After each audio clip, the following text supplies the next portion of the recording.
The story of a boy named Scrabble. I never really bothered reading because I'm somewhat dyslexic. As a kid, I'd usually go through the magazines and the books just to look at the photos. When I was about 9, I started cutting out the photos that interest me. My name is Scrabble.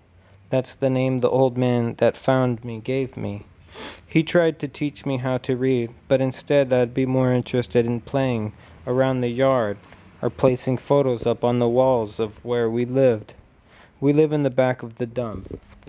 The story he told me was that he was separating the stuff that could be salvaged from the stuff that would have to go to the landfill.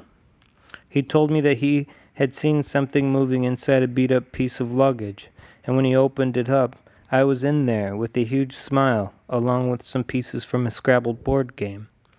That's what I was told, and that's what I believed.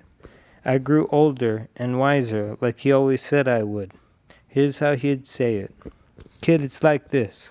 Scrabble is a wise man's game, and that's how I know you're a wise one, kid. I always remember him saying it just like that. Sometimes I'd be a wisecrack, and I'd call him Monopoly. The first time he took me into town, I remember being excited, because a lot of the things in town looked just like the photos I had hanging on the walls at home. I'd point to things that I had seen in my pictures and repeat what he had told me they were called. On one trip into town, the old man had a good idea. Since you like them pictures so much, he said, I'm going to show you something. He took me to a big room that looked like night, crowded with people and gigantic pictures that moved, and words too. Going there made me happy. As I got older, I'd walk into town alone to see the pictures.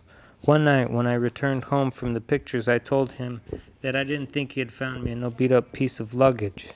I told him I wasn't ashamed if he was my father. I told him I liked being a junk man's son. I told him I liked it there, and I always had fun.